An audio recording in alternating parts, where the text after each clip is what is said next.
வணக்கம் நண்பர்களே. 8/2/2025 அன்னைக்கு நடந்த டிஎன்பிஎஸ்சி ஸ்பெஷல் காம்படிட்டிவ் எக்ஸாமில் கேட்டிருந்த மேத்ஸ் கொஸ்டினுக்கான ஆன்சர் கீயை பார்த்துட்டு வரோம். இது 3வது கேள்வி. The next term of the sequence 3/16, 1/8, 1/12, 1/18 is அப்படின்னு கேட்டிருக்காங்க. அதாவது இந்த தொடர் வரிசையினுடைய அடுத்த உறுப்புன்னு கேட்டிருக்காங்க. ஆக்சுவலாக இது அவங்க எதை பேஸ் பண்ணி கேட்டிருக்காங்க அப்படின்னா ஜிபி, அதாவது பெருக்கு தொடர் வரிசை. நம்ம ஆல்ரெடி பெருக்கு தொடர் வரிசையை பற்றி ஒரு 3-4 வீடியோ போட்டிருக்கோம், எப்படி எல்லாம் கொஸ்டின் கேட்பாங்க அப்படின்ட்டு. அதை பேஸ் பண்ணி தான் அவங்க இந்த கொஸ்டினை கேட்டிருக்காங்க. இதில் ஃபர்ஸ்ட் இந்த 2 நம்பருக்கு என்ன டிஃபரன்ஸ் வச்சிருக்காங்க அப்படின்னு பார்க்கணும்.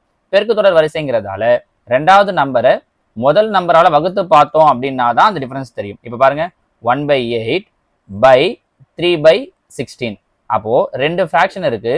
2 ஃப்ராக்ஷன் இருந்தா மேலே இருக்கிறத அப்படியே போட்டுக்கலாம்.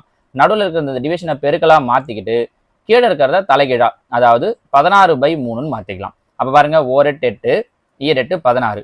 ஸோ என்ன கிடைக்குது நமக்கு? 2/3ன்னு கிடைக்குது. என்ன விஷயம் அப்படின்னா, இப்போ ஒரு நம்பர் கூடயும் இப்போ 3/16ன்னு இருக்கு. 3/16 அவங்க என்ன பண்ணியிருக்காங்கன்னா 2/3ஆல பெருக்கியிருக்காங்க. என்ன பாருங்க, 3 3 கேன்சல் ஆகிடும். 1 2 2 8 2 16. அடுத்த நம்பர் கிடைச்சிருக்கும் பாருங்க, 1/8. கரெக்டா? மறுபடியும் இந்த 1/8 என்ன பண்றோம் அப்படின்னா திரும்பவும் 2/3ஆல பெருக்கிறோம். அப்போ என்ன கிடைக்கும்? 1 2 4 2 8. அப்போ மேலே 1 1 கீழே 4 3 12. பாருங்க, அடுத்த நம்பர் கிடைச்சிருச்சு. இப்போ திரும்பவும் என்ன பண்றோம்? அதே மாதிரி இந்த 1/12 மறுபடியும் இந்த 2/3ஆல பெருக்கிறோம். பாருங்க, 1 2 6 2 12. அப்போ 1/6 3 18. ஸோ 1/18ன்னு கிடைக்குது. நமக்கு அவங்க கேட்டிருக்கிறது அடுத்த நம்பர். அப்போ நம்ம என்ன பண்ணணும்? இந்த 1/18 அதே மாதிரி 2/3ஆல பெருக்கிறோம். அப்போ பெருக்கணும்னா 1 2 9 2 18. அப்போ 1/9 பெருக்கிறோம். 9 3 27. So answer 1/27. ஆப்ஷன் பி தான் இதற்குண்டான சரியான விடை. புரியுதுங்களாமா?